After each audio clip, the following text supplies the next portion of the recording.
Hey guys, this is just Top Deck here, bringing to you guys another Honkai video, and today we're going to be discussing Blade. I am not going to lie, I'm very excited for Blade, like, very excited for Blade. His character is a playstyle that I personally enjoy whenever I play games, like the whole Dark Knight Berserker kind of playstyle. If you played Final Fantasy 14, he's basically like Dark Knight where you know how Living Dead works and all that kind of thing. If you played Soul Calibur, the fighting game, kind of like Nightmare, well, or Grand Blue Fantasy, he's kind of like Siegfried, or FGO, playing he's kind of like playing Hercules with his Bond 10. But point is, that Blade is a character I'm very excited. He is a wind construction unit, which honestly is really nice. So if you don't have a hyper carry unit, Blade will be that for your wind slot. Kind of like how Seele is the hyper carry for the quantum slot, but she can obviously flex into other things just because her damage is that massive. While I think Blade will not have the same amount of damage that Seele, I think he will perform just about. The reason being is the changes to his kit make some huge quality of life improvements with Blade. It improves his consistency and his damage overall. They switched some of the scaling and some of the wording, but in short, Blade is more consistent and he deals more damage and he scales off of more towards his max HP rather than his attack. So what you get with Blade is a real tanky unit because the max HP is high and he also scales off of attack, so his attack is going to be good. And based into his kit, because he has the healing, the whole self damage, and things like that, you have a really crazy unit. His ult just says, boop, restore my HP back to half. I don't know. Like, the more that I look at Blade, it's looking more like I can solo anything with this character. And that's what I want to do. If you guys look at gameplay of Blade on YouTube, you can find a closed beta test 2 video, something along the lines where he's just fighting a bunch of Silvermane guards and he fights Japard and he's just simply soloing it with ease. He just keeps bouncing his HP back from death to full, and I also want to emulate that whenever I get my Blade, right?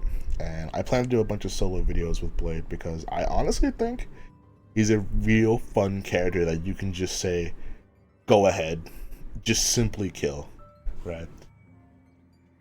But getting into the topic of today's video and more in my excitement for just a smidge, we're going to be talking about some of the changes that Blade has received overall.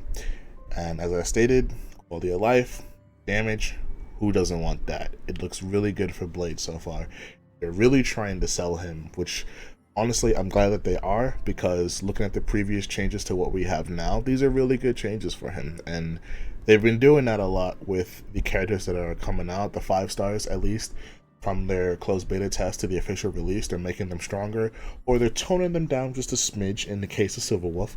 But so far, solid unit is what Blade is looking up to be.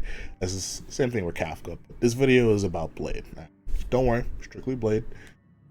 Well, we may talk about a little bit of Locha as well, because the Blade Locha combo is a thing, and it is really strong.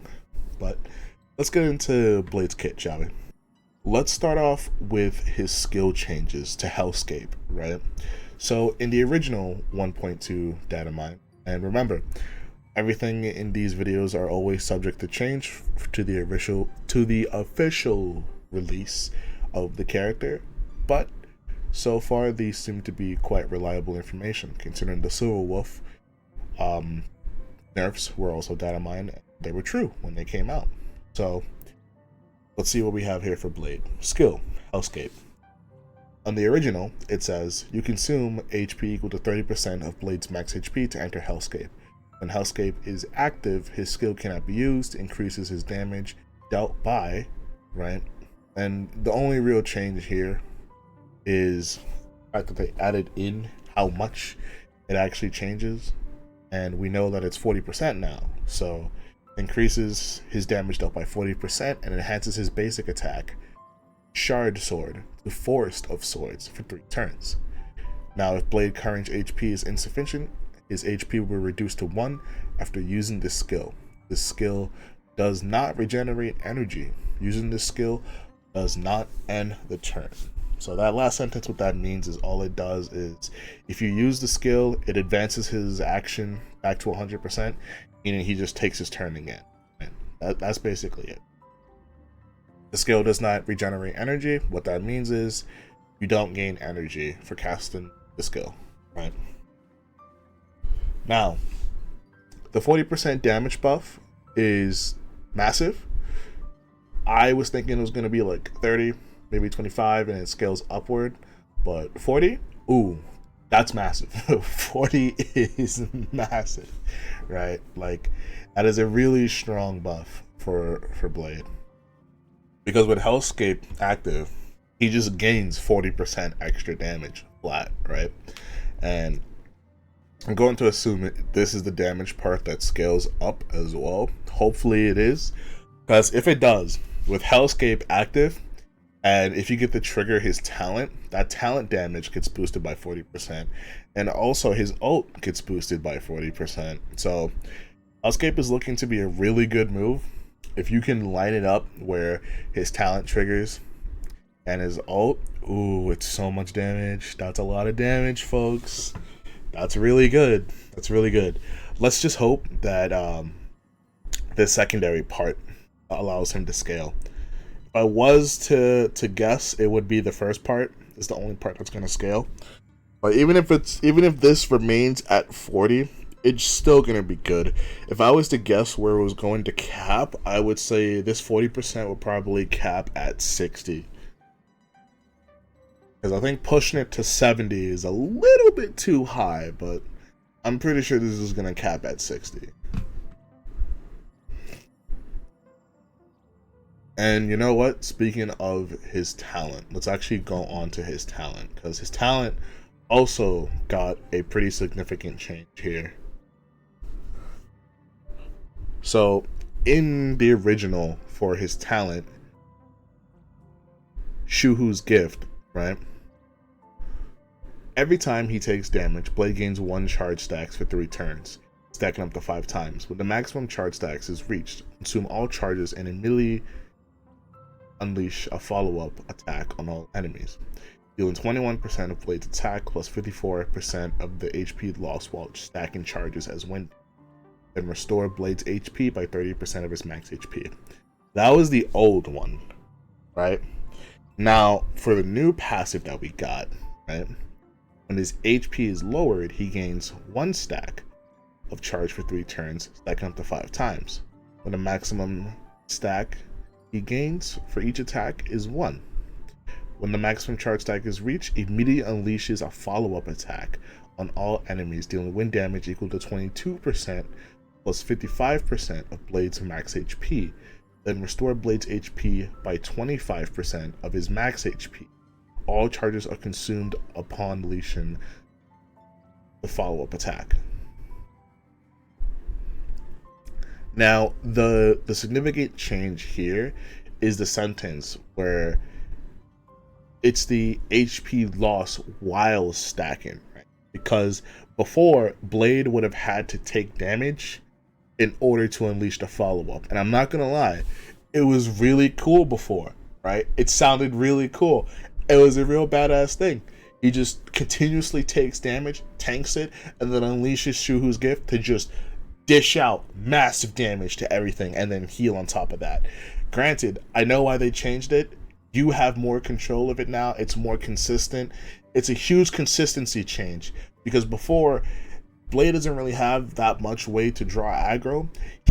He's second in line to draw aggro because his class is Destruction, and Destructions have the second highest aggro aside from Preservation units. But outside of that, he has no other way to truly draw aggro to himself, right? So you would have to fight like an AoE enemy, or like, you know, try to shuffle him in your team order to like near the edges. But point is, right, with this new change, this makes it so that the talent is guaranteed, right? It just flat out does that now. And because it's not scaled to the HP lost, it's just now a flat damage base. This is great.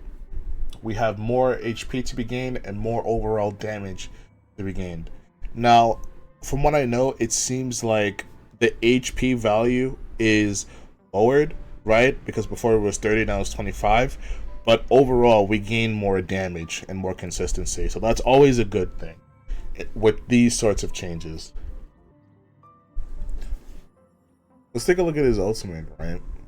So what it does is it set Blade's current max HP to 50% of his max HP and deals single enemy wind damage equal to the sum of 24% of his attack, 60 of his max HP, and 60 of the total HP he had lost in the current battle.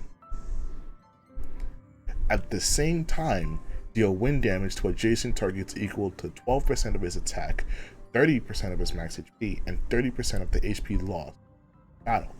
After using his ultimate, the total HP Blade had lost in the current battle will be reset and recalculated.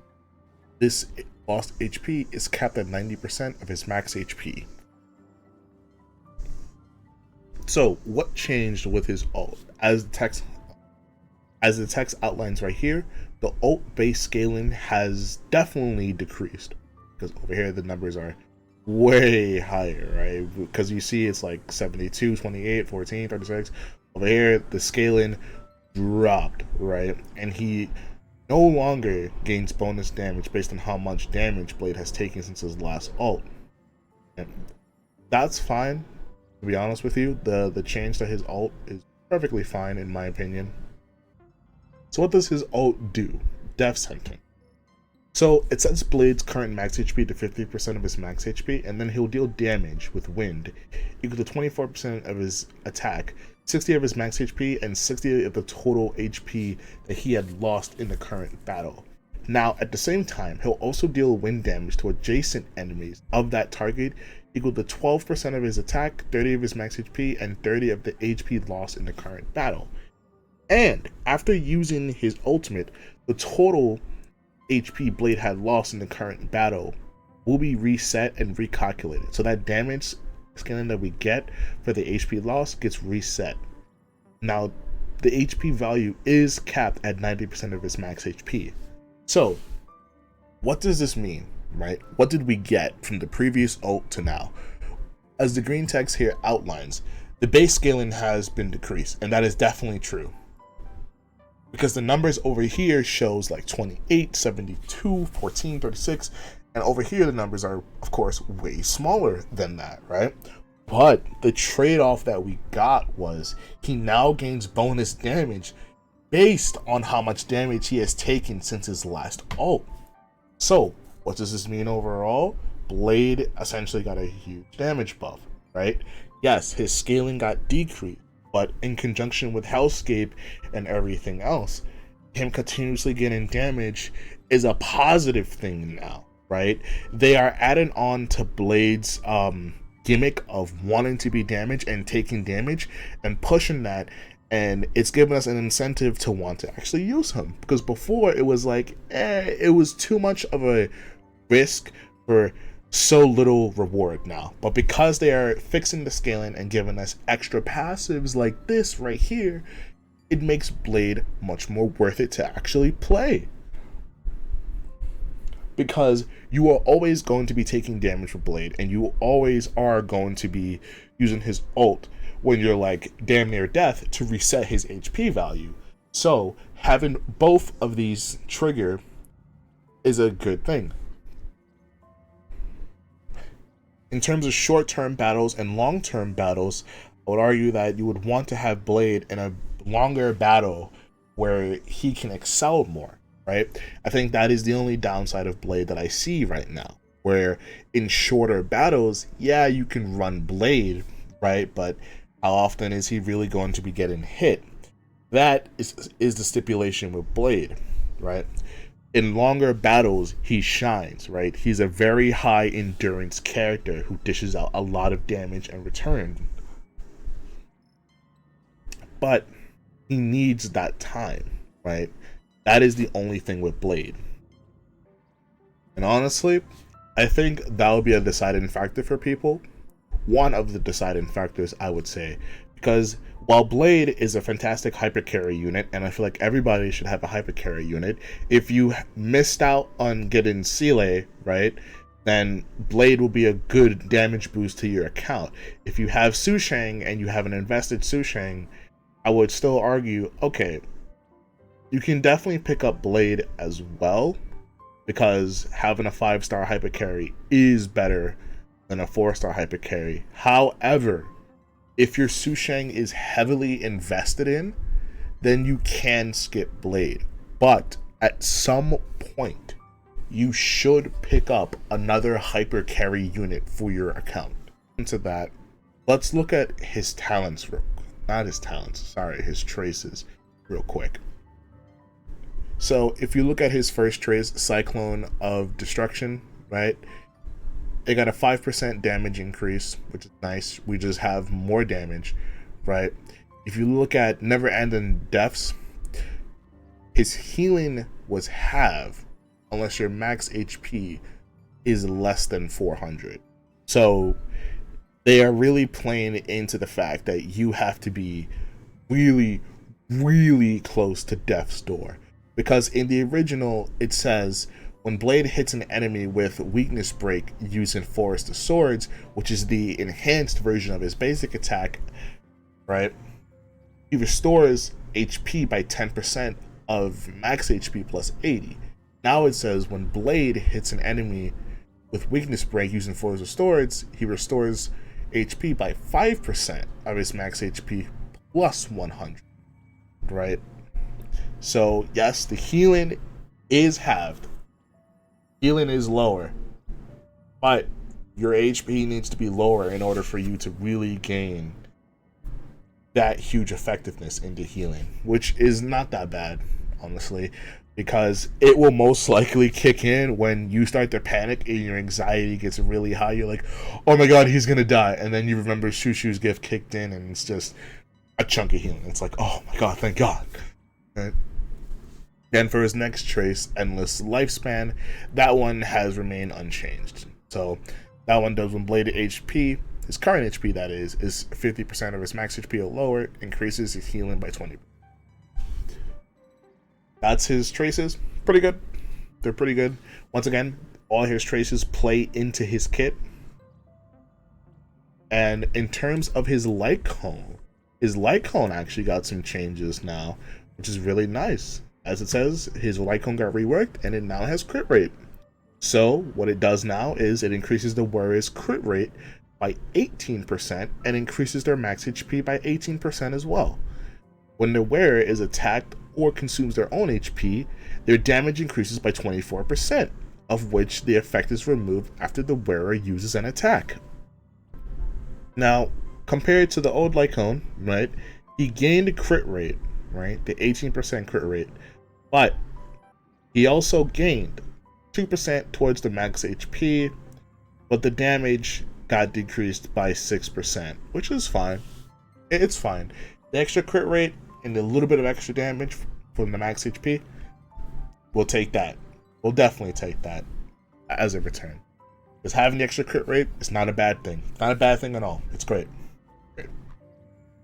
Now, if we look at Blade's technique, it of course says that it's unchanged, but what it does is he just consumes 20% of his max HP while dealing wind damage to all enemies. So what this does is it helps trigger his technique essentially a bit faster at the start of battle. So instead of needing 5, he just needs 4, and you know, it just helps, really. Just give him a small boost, of course.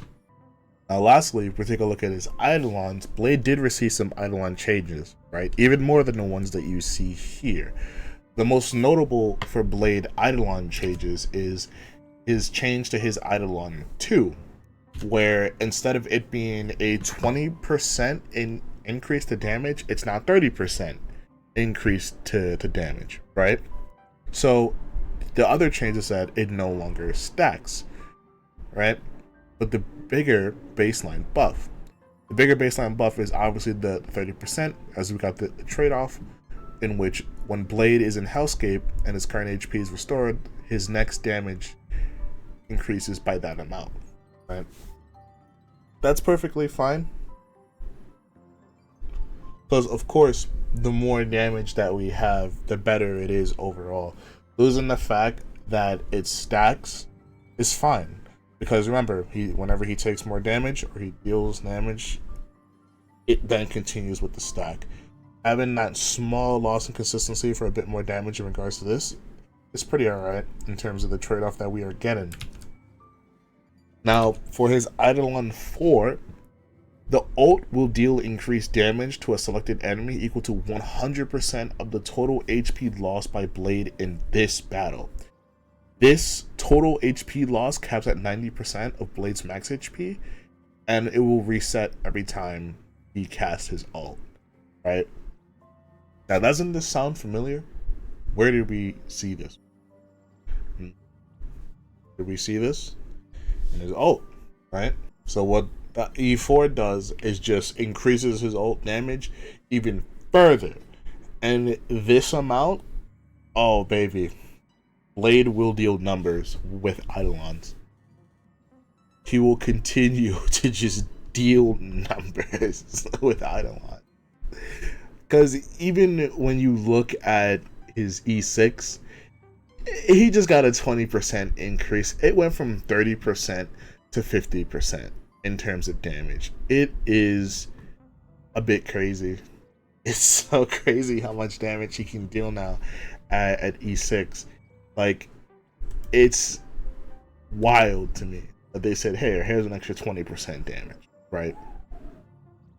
And his Eidolon actually got reworked for his E6, because before, what it used to do was when he was killed, instead of becoming, you know, not alive, he'll be reduced to 1 HP and his talent is triggered. And his ability to revive himself can be triggered, you know, 1 time every 3 turns. And it was a pretty alright thing. But with his new one, where it's the maximum number of charges that he has to have to unleash Shushu's gift, it's reduced to 4.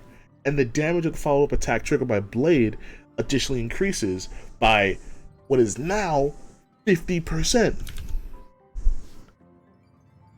Do you see where I'm going with this? That damage increase? Oh my goodness, it's so crazy. It's so high. They really want you to say, you know what? Go for E6 Blade. Just go for it. Honestly, close your eyes. You know you want E6 Blade. And I don't blame them. Like, he just looks pretty good. You know? Like, his base kit, solid. Eidolons, oh baby, I'm sorry, is that more damage? For free? I'll take that.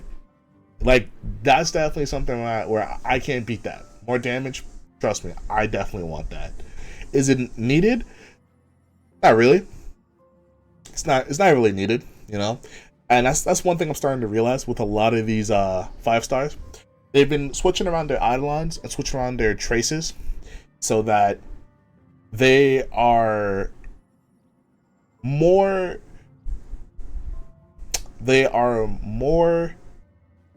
appealing and they're more usable at Eidolon 0, which is a good thing, right? Because imagine if Kafka or the changes that Silverwolf got were still locked behind their Eidolons. That would have sucked, right? Because that still would have made people decide, man, in order for this character to be good, you must have their Eidolons. And that is 180 rolls you have to do, and you have to pass the 50-50 just for one character, right? But with these changes that the devs are doing, which I will say, it is a good thing. It's a step in the right direction to make it so that these 5 stars on release are good, and the need for the Eidolons isn't there. The Eidolons from the 5 stars, from what they've been doing, is just a quality of life improvement or just more damage, right, to their kit. Which, once again, it's not needed. It's honestly not needed because of what they've been doing. Kafka is a prime example of it. Her old E1 is now a trace. Do you know what that means? Kafka by herself, E0, fantastic character, solid. You don't need anything else with her, to be frank with you. Blade is now in that same situation where they realized before Blade was cool, yes, but his consistency wasn't there. He lacked that damage, and he lacked certain things. If we're going to now transition now away from the character kit and talk more about the character, let's actually do that. Let's talk about some of the downsides Blade has. Because while Blade is a cool character, he suffers from, I'm a cool character, right? Blade doesn't have a way to gain aggro. I complained about that because that's true. He doesn't have a way to gain aggro. Blade also doesn't have any CC resist. He has no effect hit resistance, really. So he is bound to get CC'd of some kind. If he gets frozen, that is a turn loss for him. When the dot is over, yeah, he'll gain a stack of Shushu's gift, but if Blade is frozen, right, and Shushu gift is at max, it's not going to trigger. If he's imprisoned, it's not going to trigger, right? Of course, you want Blade to like take dot damage, right? Oddly enough, you want him to have Bleed. You want him to have Shock and Burn, Windsure. These elements you want to have on him because it helps trigger Shushu's gift, and he can just simply say, "Blah, I'm gonna heal it back." That's perfectly fine. But that's something you need to take into note. He doesn't have effect hit resistance. No way to gain aggro, and if you already have a hyper carry on your account, you don't need Blade at all. He's easily a skippable character. For those that don't, pull him. Yeah, sure. And also, building him is going to be a little bit weird, when you really think about it. Of course, something else that's coming out that's pretty new is a new relic set that is specifically made for Blade, right? It's cool that they made a relic set that essentially says, hey, Blade's coming out, take this relic set. The 2-piece increases your max HP by 12%, and the 4-piece, what it does is when the wearer is hit or has their HP consumed by an ally, their crit rate increases by 8% for 2 turns and stacks up to 2 times, right? The Longevous Disciple, that is the set you want to run on Blade, right? Which, I mean, oh man, it's like, I get it, that's really good for Blade, but he's so weird to build in terms of relics. He's a huge max HP scaling character with a little bit of attack. Originally, when I saw Blade, I was like, oh, he's just another DPS. I can run a 2-piece Wild Wheat, 2-piece Wind set. And looking back at it now, I'm like, that's a horrible idea because we need max HP for Blade, right? But he's a hyper carry. Where does Blade fit on your team anyways? His skill just advances him forward, right? He just doesn't lose his turn, so he doesn't waste his buff anymore. But what does that really mean for him? Like, where would we put Blade on a team comp? Like, these are the questions you have to keep in mind when you're thinking about rolling for Blade, because he's a bit of a complex character in these regards, right?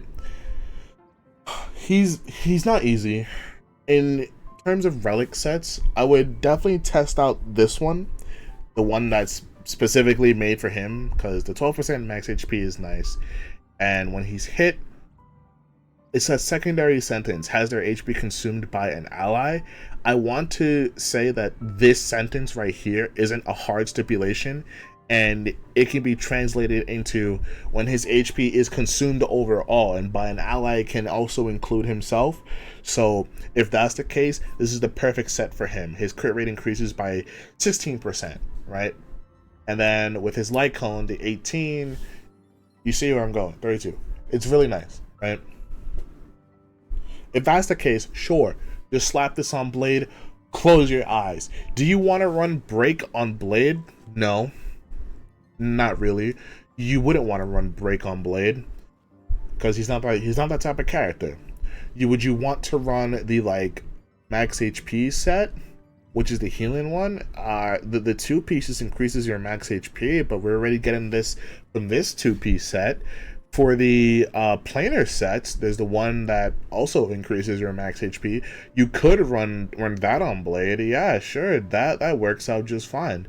But you see this one right here that's also coming out, the Rutilant Arena. The 2-piece increases the crit rate by 8%, and when the current crit rate reaches 80% or higher, the basic attack and skill damage increases by 20%. How are you getting 80% crit rate? What? Who are you to get 80% crit rate like that? This This piece right here, oh my god, how are you going to activate this, right? All of your substats would have to have crit rate in order for you to do this. Like the crit rate chest piece alone is probably gonna give you like 40 something, right? And then your substats, even if you get crit rate, they have to blend into the crit rate. So with this two piece right here, I would argue you need Blade's Light Cone for this, because if I recall, there are no destruction light cones that increases your crit rate, and the ones that do, you have to just defeat an enemy outright, which sucks. Mind you, that sucks. I have to defeat an enemy first in order for my crit rate to get increased. No, we do not want that, right? So when it comes to that, good, like honestly, simply good luck. You would need his specific light cone, unless you want to run Blade with Yukong, right? Because Yukong increases the crit rate and crit damage, and you can reach that 80% if you what do you call it? If you use Yukong's ult, give yourself the extra 20, but you need to have 60% crit. So you'll have that 80. You'll reach the 80% needed, but it's too much of a high investment. This planar set is too much of a high investment for a character like Blade. It's not gonna work. You would need, in order for this to really take effect, you need to have the perfect rolls on your armor where the crit rate actually shines through and they're rolled into crit rate, which is hard as heck to do. So I wouldn't really recommend that. It's too much to ask for. Like, if we're gonna be honest, only hunt characters can really use this, because only they can afford something like this. And I mean, oh man, but that 20% is so nice, man. I am gonna have to mess around with Blade in terms of building, and I will have to try to reach that 80%, because I do want to mess around with this. If I can reach the 80% raw by myself, that would be fantastic, because I actually do want this. The extra 20% damage, oh my god, guys, that's gonna be crazy. That's gonna be crazy, man. But from the two-piece sets, it looks like just run the max HP one. He scales up for max HP more, like, anyways. So, why not just run that? Helps him survive longer, blah, blah, blah, blah. Yeah, sure, max HP for the win. In terms of light cones you can run on him, obviously his light cone will be pretty good. It's actually really good for him. This is a character I would say, yo, honestly, if you can go for his light cone, definitely go for it. For shenanigans like this, with this planar set, yeah, definitely go for it. If not, you can run Clara's light cone as like a option, right? Because that one just has extra damage and you get a small amount of healing, right? Whenever you defeat an enemy or you're hit, you instantly restore some HP. And at the same time, that increases your damage by like 20% for the end of your next turn. But unfortunately, in terms of light cones, that's kind of it for Blade. There's no other light cone Blade would really want besides his own or Clara's, which sucks. And I mean, Clara's light cone you can get from the Starlight shop, which honestly, I hope you haven't been spending your tickets. Which I hope you haven't been spending your Starlight on tickets, because you really should have been saving that to buy one of the 5-star light cones. But if you have, I can't blame you, right? If I was 10 away from pity and I had that, I definitely would have gone for it. But yeah, in terms of light cones, Blade is really restricted, which is another downside. You either run Clara or you run his own. Because to be frank with you, every other light cone, not worth it. There's no point. Like, I'm not gonna lie, Blade does have some downsides. Quite a bit of downsides. He's gonna be a very heavy investment character, and building him is not gonna be easy. In terms of team comps, damn, do you want speed on Blade?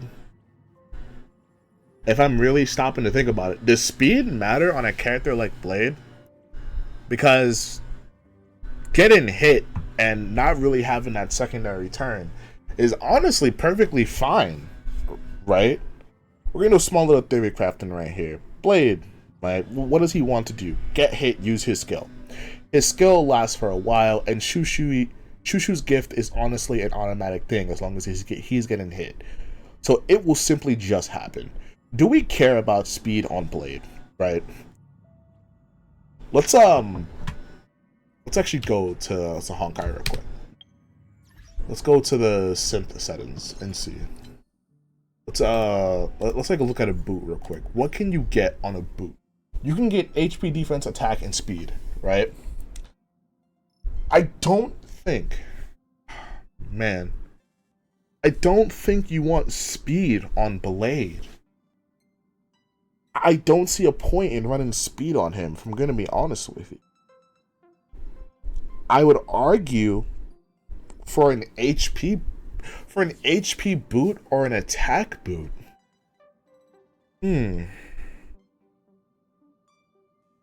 He's a weird character.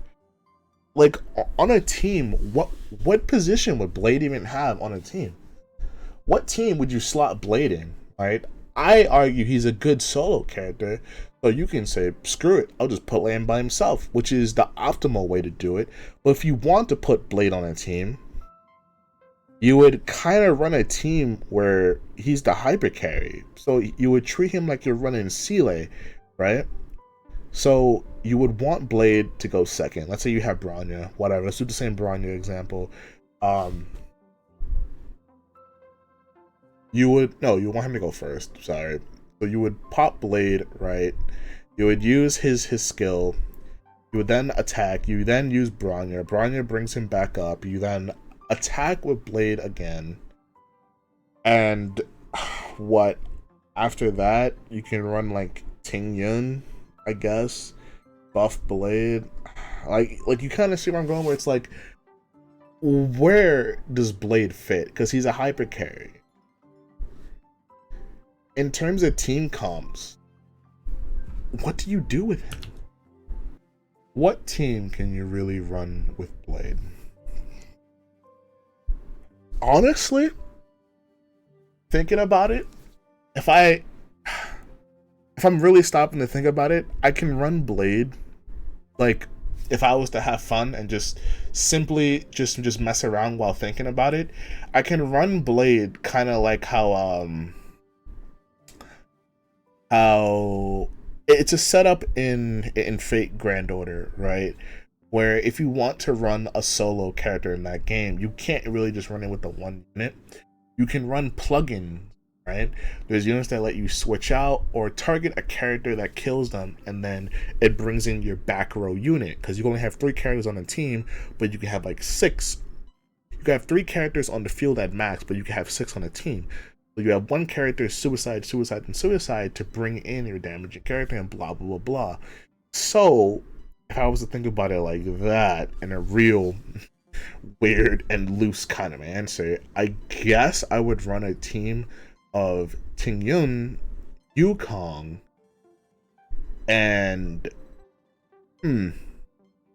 Pela for the defense shred, or Asta for the speed boost and the attack boost.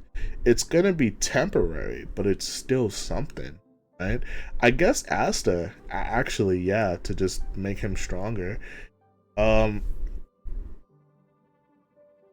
Or would the defense shred be better? I guess this one's up in the air between Asta, Pela, and Silverwolf.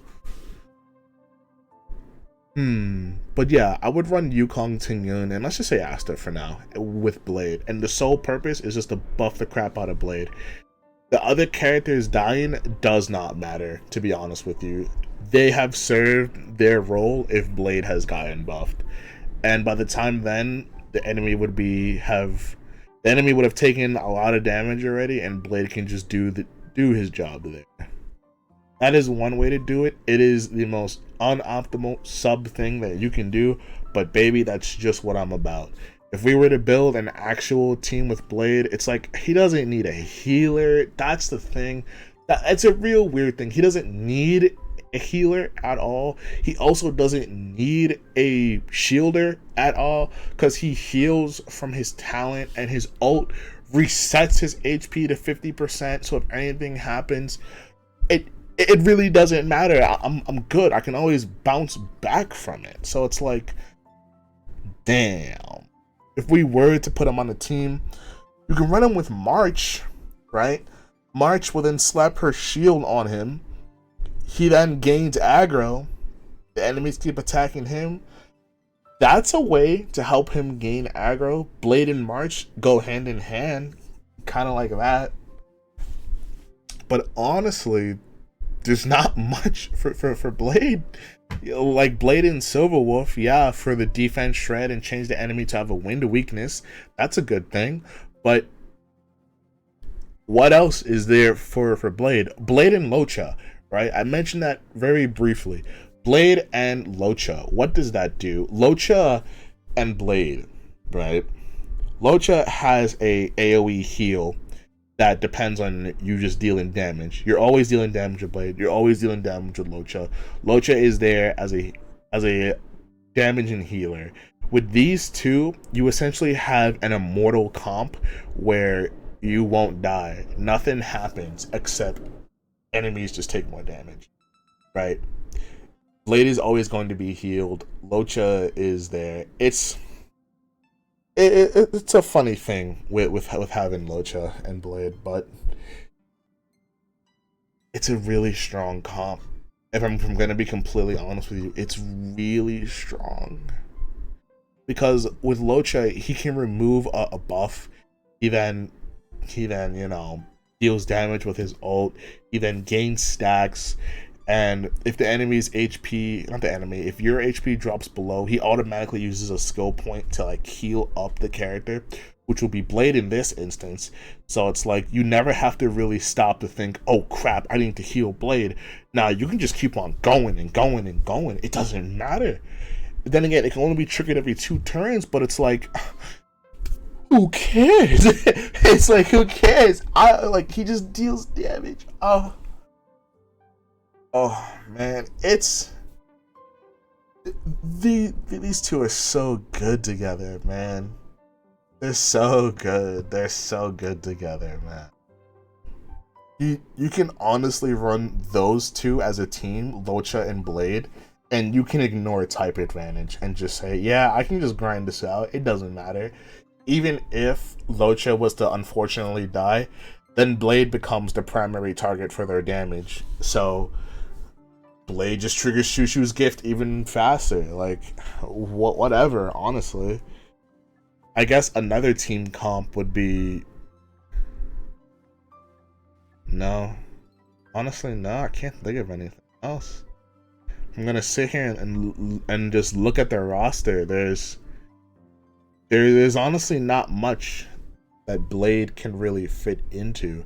You can replace Dan Heng if you have Dan Heng. He's your wind damage, but Blade is a weird hyper carry. He's really weird.